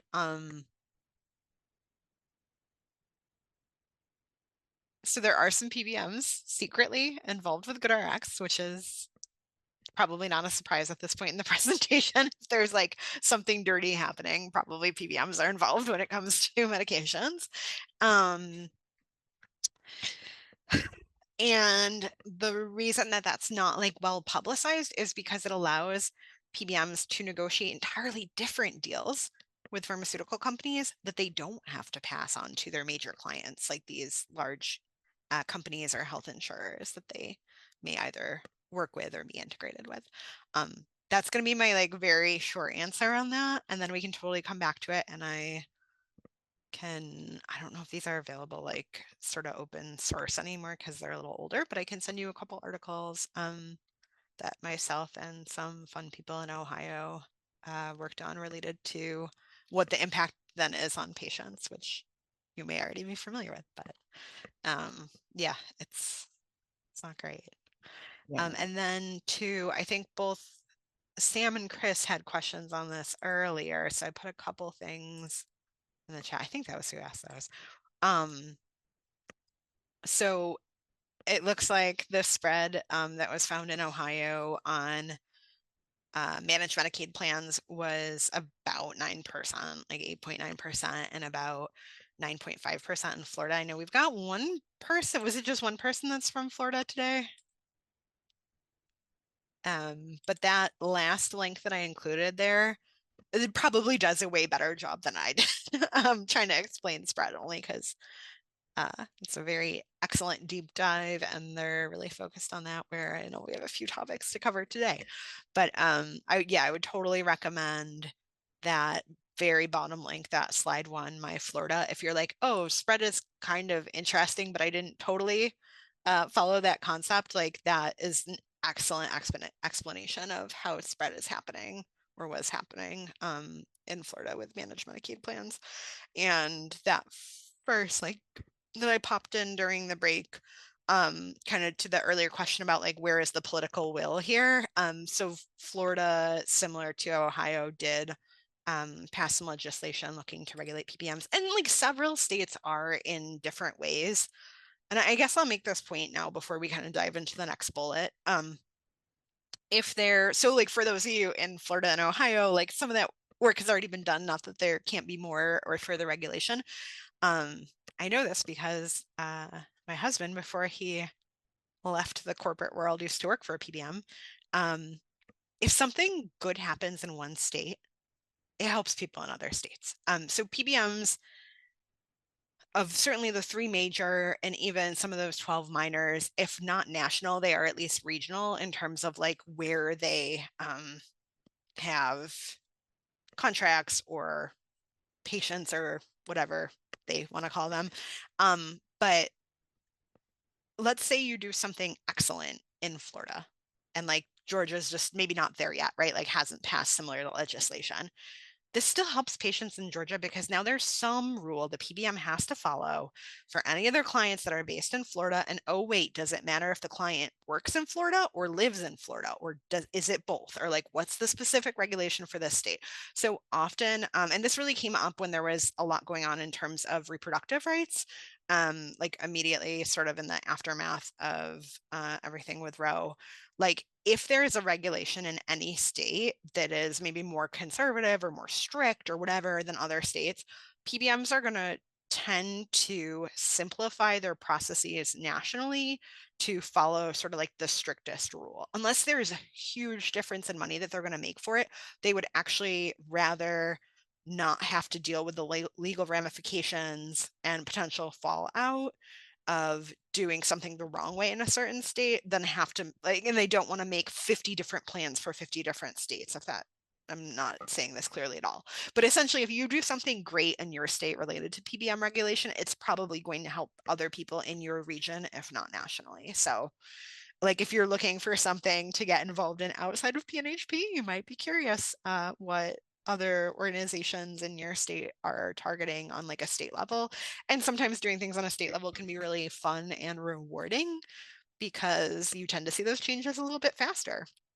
So that's a great opportunity right now in a lot of states to get involved. All right, but back to the main event. So now let's talk about medication access and pharmacy deserts. You'll see a lot of slides about Chicago in here because that's where I was most recently, and also because it's one of the cities with a really well described issue with pharmacy deserts. But I don't want anyone to think that this isn't happening in other places. So it's probably relevant to where you are, and we just may or may not have that data yet. So there are other issues that lead to limited access and that lead to non-adherence. So we know from earlier slides about steering, those kind of things, that PBMs create limited pharmacy networks. We know that our independent and local pharmacies get the most impacted by that. And what that leads to as those pharmacies start to close is pharmacy deserts. And I think what I want to, oh, my little pop-ups didn't work.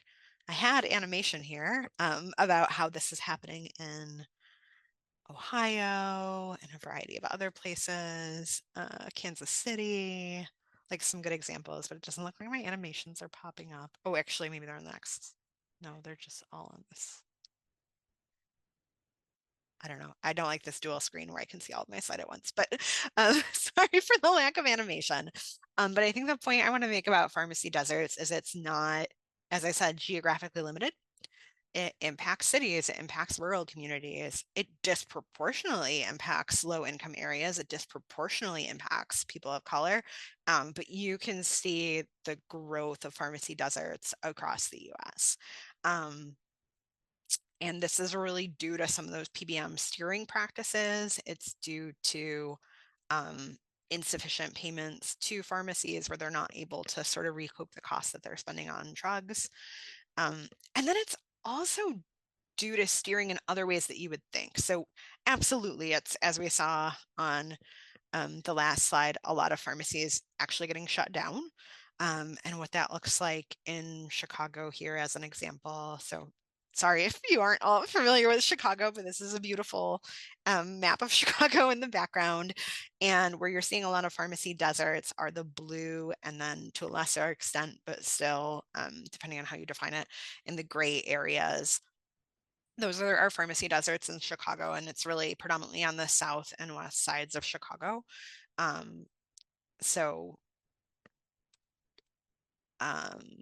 What's happening is that even if folks can afford their medications, they can't always get to their medications. So if I, in that huge section on the south side of Chicago, that isn't that far from where I used to work. If I needed to take a bus to another bus to still have a 30-minute walk to my pharmacy, I am probably less likely to fill that prescription than someone who can walk less than 5 minutes to my pharmacy, right? Like, even if the cost is the same, even if it has no cost when I get there. And imagine if I take that bus to that other bus and then I'm still walking 30 minutes to get to my pharmacy, and I get there and I find out from my pharmacist that that drug needs prior authorization. Am I going to make it back there to get that medication when that prior authorization is done? Maybe a week from now.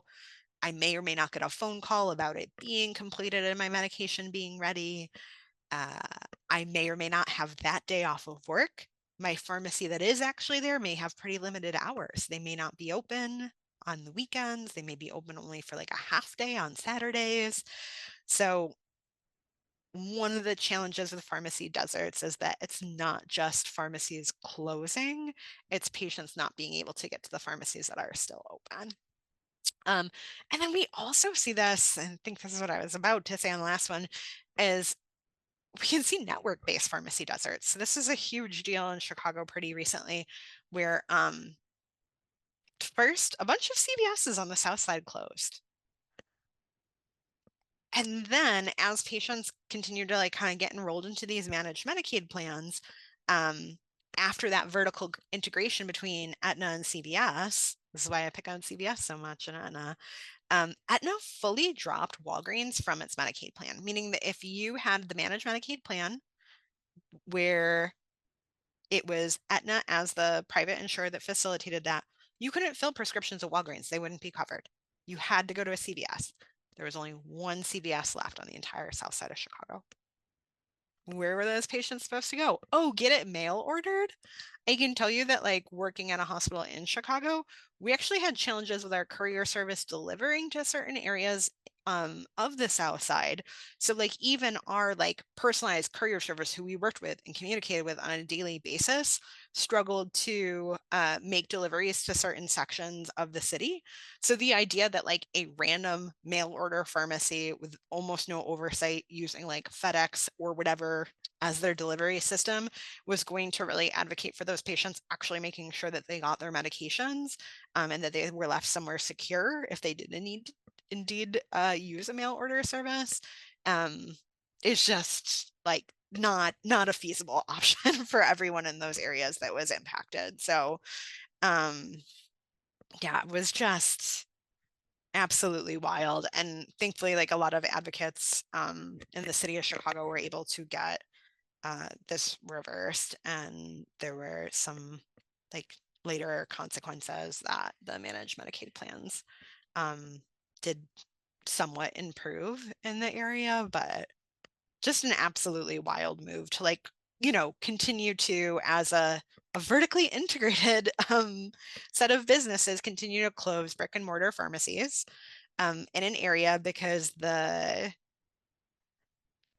they were underperforming due to the payer split, right? It was an area that was predominantly Medicaid and Medicare patients, not commercially insured patients.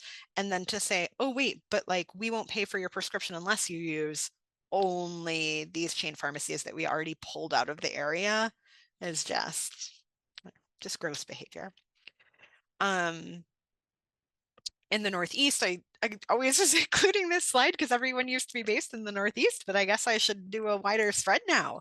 But we definitely, so I started with Chicago because that's near and dear to my heart, but we certainly see this across the Northeast too, where kind of these longtime pharmacies would close after many, many years of serving their communities because it just based on their, if you like click into any of these news articles, they're going to tell you that based on, you know, steering patients to pharmacy chains or to mail order pharmacy, like totally out of the area, totally out of like sort of the local economy of that city or region.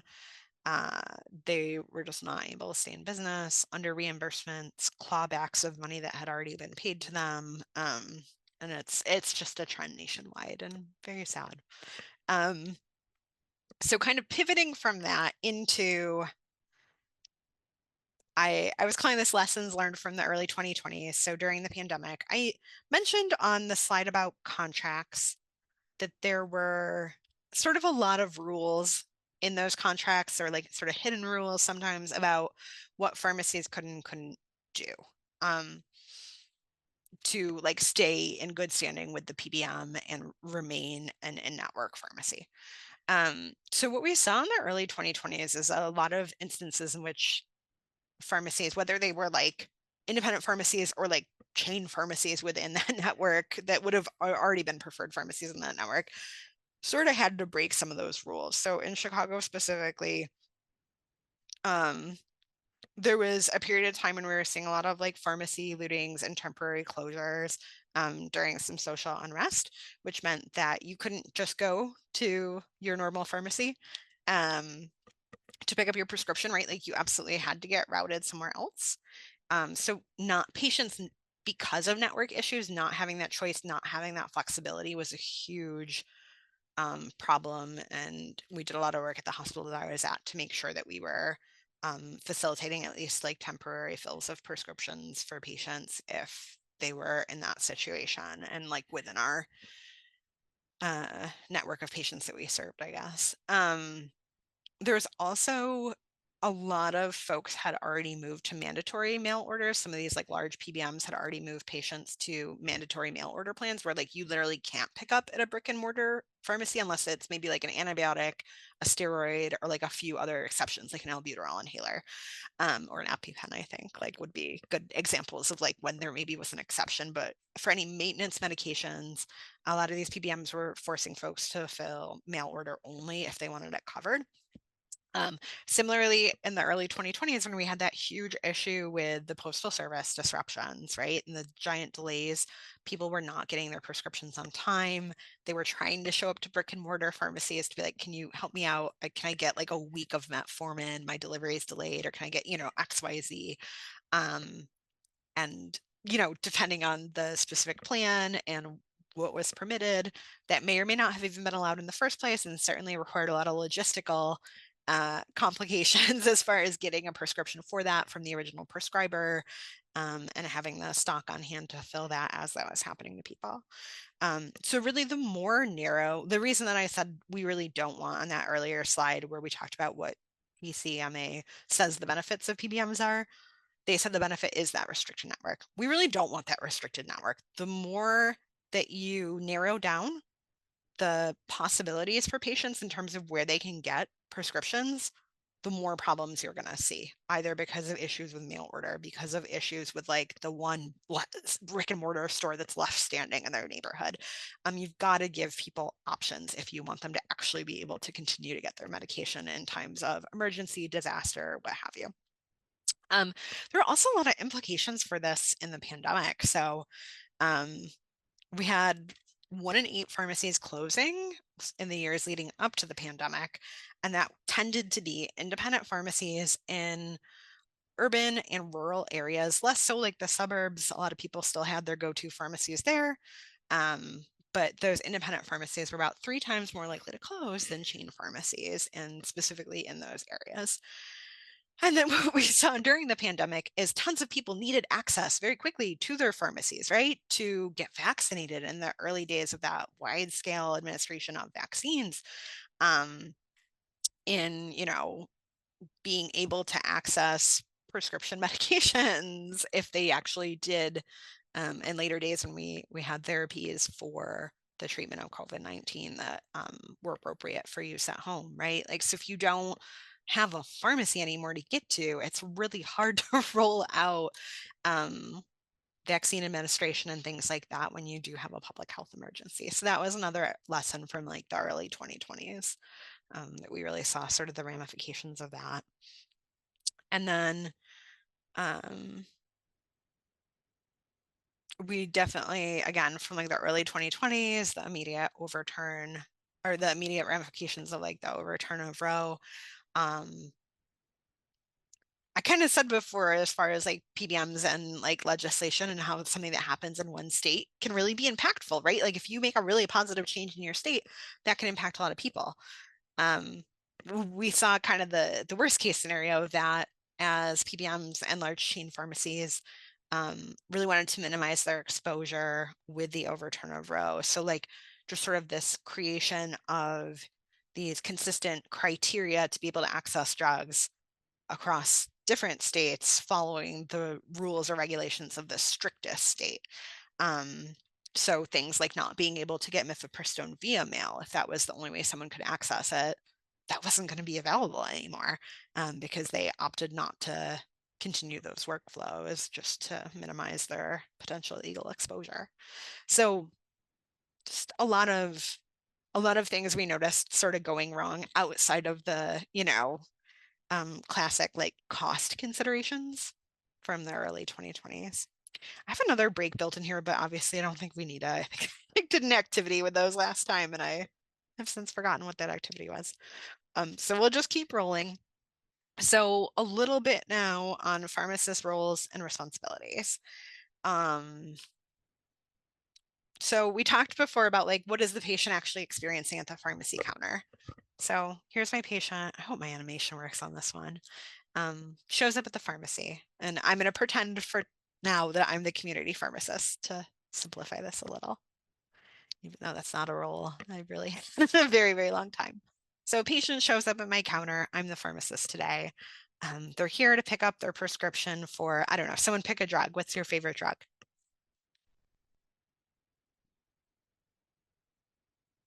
It's your one talk with a pharmacist, I think, this whole time, right? You got to pick a favorite drug today. I won't tell anyone what it is, but put it in the chat. Ibuprofen. That's available over the counter. I'm going to tell you to buy a Oh, bottle like- cheaper over the counter. Adderall. Adderall. Okay, amazing. Adderall. You have called around all morning to figure out what freaking pharmacy has this in stock because you are running out of Adderall. You had to get a fresh prescription from your physician because you live in New York State where we treat it like a C2 controlled substance. And thank goodness this one pharmacy has it in stock. Amazing. So here you are with your prescription. You hand it over to me, the pharmacist. I type it in and process it. Oh, yeah, I do have some Adderall back here, but we got a problem. Drug not appropriate for location. I'm going to go through a bunch of different possible issues that could come up on my computer screen. Okay, well, what the heck? Are we not in network? Or not in the case of Adderall, but was this some kind of specialty medication that had to be routed to a specialty pharmacy, even though we are in network? I don't know. That's not a lot of information, but that's the message I got on my screen, right? Non-match cardholder ID. Sir, did you just change jobs? Do you have a new ID card maybe from January that you haven't used yet? No, you swear on your life? No, I don't know. So, okay, that'll be a different one to navigate maybe. Not a covered benefit. Submit to Part B. I'm probably not going to see this with an Adderall, but I might with a nebulized medication. Some of the Medicare Part D plans won't pay for nebulized medications anymore because, well, if you're using a nebulized medication, you got to be using that through a nebulizer. And we didn't pay for the nebulizer. Part B paid for that, so they should pay for the medicine too. We're not going to.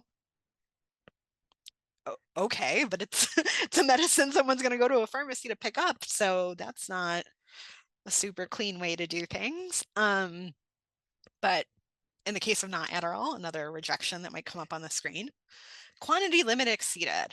Oh, you need 60 tablets of Adderall each month to be an effective dose for you, but your insurance is only going to pay for 30. And I can't alter the script because it's a controlled substance. So I would need your prescriber's permission. So I can't even change this to a quantity of 30 and bill it today. We're stuck here. A PA is required. Okay, well, let me call your prescriber's office. That message may or may not get from the front desk to your prescriber today, or it might get left on a list of messages for some time this week. When they do get to that PA, it may or may not get approved depending on what information they have in your chart there, because maybe you just moved because you just started medical residency, right? So like they don't have your old records yet. The other place was going to transfer them. That hasn't happened. And oh, they can't confirm that you've been diagnosed with ADD since at least age 7. So now your insurance is going to pay for this, your new plan. Okay. Or maybe it's a non-formulary item entirely. So it won't even matter if your office tries to do that prior authorization, because guess what? You're just going to end up in a loophole of continuing to deny, the insurance will deny it, the PBM will deny it, you'll appeal it. The PBM will deny it, you'll appeal it. And this will go on forever because they don't actually have a process built for when they would approve it because it's a non-formulary exception in their system. So any of those things could pop up on the pharmacy counter.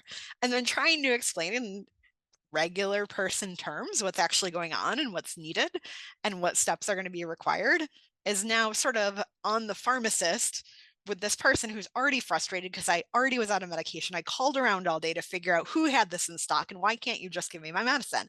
And like, dude, I can. Are you willing to pay cash for it? You're probably not, right? You probably can't, right? This is not a cheap medication. Yeah, one hand up here.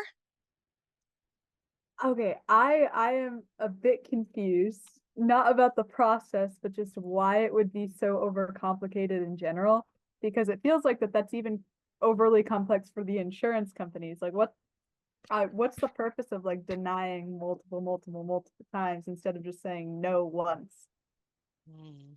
So you won't necessarily see all of those rejections on the same prescription, but you sometimes will see layered rejections. And until I, the pharmacist, deal with the first one, I won't even know which one is sitting under it. So I'm not actually going to get 8. Those were like 8 different scenarios or however many that was that could happen. But they can be layered. Chris? Yeah, you obviously will know this, but I'll just to my peers, I was shadowing a couple weeks ago for a week in rural Louisiana. And what struck me among many things there with the doctor was every conversation at the end of it was asking him, okay, obviously, where are you going? If it was a new drug, it's, I'm going to put this in. I don't know. I don't think your insurance company is probably going to pay for this one. So we're going to start with this one and then call back in and they'll be waiting for you. And we're going to go and put another one here, which is my second choice. And then they even talked about, and I can't remember what the name of it was. I think a lot of it was like the Wegovy, all those glucagon-like peptides. And but the final thing was you could even consider, what do they call it? Not off market, but the off composite or new composite. I can't remember the term for it. Oh yeah. But there, where people were just saying they can't. It was a poorer group, like the population was a poorer group. But it was amazing how nobody knew what drugs they were going to get unless they had actually just, if they had gotten it like a month ago, then they knew they probably were going to be able to get it. But if it was a new drug, nobody had any clue which one would be approved. So he had like this one first, if not this one, then this one. And I don't like this one nearly as much, but it's better than nothing. So this is what we'll go for. Yeah, so absolutely. And that's with that specific class of drugs, that's made even more complicated by some of the drug shortages that are going on right now. But you could go through that same sort of iteration with something that isn't on shortage. So like for folks with asthma that need to start a biologic, right? Like same thing. Oh, will they cover an IL-5 targeting drug? Will they cover an IgE targeting drug? Like until you submit it to the plan, right? And that's why that idea from earlier of like thousands of different plans and processes and all that is such a problem. And that's why, I don't know, we'll talk about different kinds of pharmacists later, maybe a little bit if we have time, but certainly like my last role in specialty pharmacy was, that was like the whole point of me in the beginning was I sat in the office with my little computer and I ran a claim and figured out what was going to go wrong. And then we kind of helped tailor our decisions from there versus writing a bunch of extra prescriptions that may or may not be able to be filled. All right, so we'll go back to here I am at the pharmacy counter. All right, this prescription for Adderall. So maybe I called the prescriber's office and the PA somehow magically got done in 5 seconds. No, it didn't. But like for the sake of our example or whatever rejection, maybe I was able to resolve it. Maybe it wasn't Adderall and it was something else. And I was able to update the quantity legally without having to call the office, and let's at least get this fine patient what they need for like 2 weeks, even if that's not enough for a whole month, and we'll deal with it when the PA goes through. Okay, well, now the insurance or the PBM kicks back to me what the price is. This person didn't walk in knowing their copay. It may have very well changed from what it was a month ago. And they're like, what the heck do you mean that's my copay? That's absolutely not affordable. Or are you insane? Or it never costs this much at the other pharmacy. Well, that other pharmacy might be a network. Maybe my pharmacy isn't, but we had the drug, right? So this leads to a whole, hopefully not, hopefully this patient is lovely and understanding, but sometimes this leads to a whole confrontation, right, at the pharmacy counter. And I say, well, like, I know about this coupon. Let's see if that will work. Let's apply that after your insurance. Or, oh, maybe you're not eligible for a coupon because you have a Medicare Part D plan. And like, come on, George Bush. Folks with Medicare Part D can't use coupons. But maybe I happen to know, because I'm a super with it pharmacist, about some of the grant funds that are available.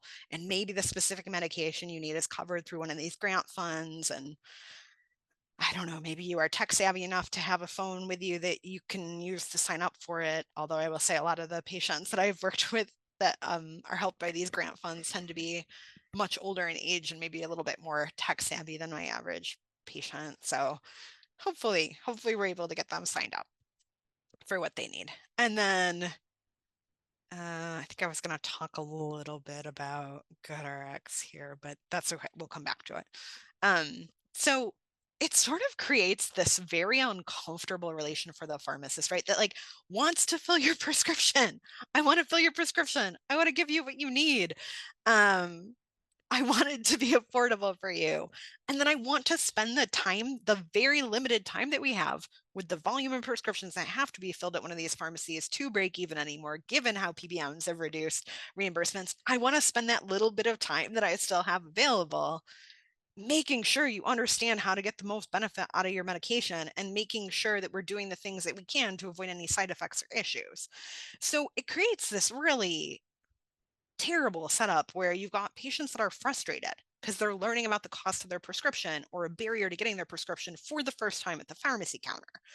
They don't have a great understanding of their insurance plan to begin with, and they have never heard of a PBM before, probably, right? Maybe they didn't know they were going to have a deductible, that their copay doesn't apply yet because they still have to meet that deductible. And it's the pharmacists who are sort of experiencing the patient getting frustrated in that way for the first time, a lot of times right at the counter. And maybe this is someone who came from an office visit, like planning to start a new med, but maybe this is someone who just left the ER, right? And like, they need this prescription right the heck now. That's why they got discharged, is because it would be safe to discharge them with this prescription, or, you know, whatever the situation is. So we often are seeing people like already in a very stressful phase of life, right? Like few people are coming to the pharmacy for a new medication because things are going great.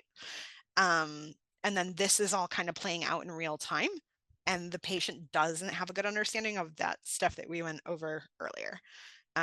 So it's really a huge hindrance to the pharmacist patient relationship.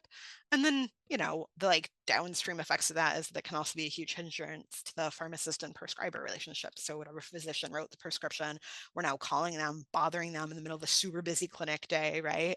Trying to get a hold of them to make an update. Maybe for this prescription, it literally needs to happen today. They need to rewrite it on a paper script because of whatever state you're in. That's the law, right? Like it just, it's not the optimal way to use healthcare professionals, certainly. And that leads to a lot of pharmacist burnout. And we see it both because of those like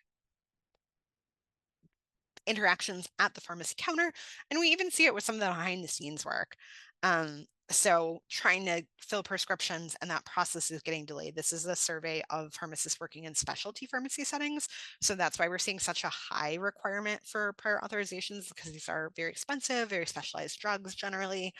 But about 70% of pharmacists saying that PAs are delaying prescription filling processes, that trying to obtain it either on behalf of the prescriber or contacting a prescriber to obtain it is resulting in stress.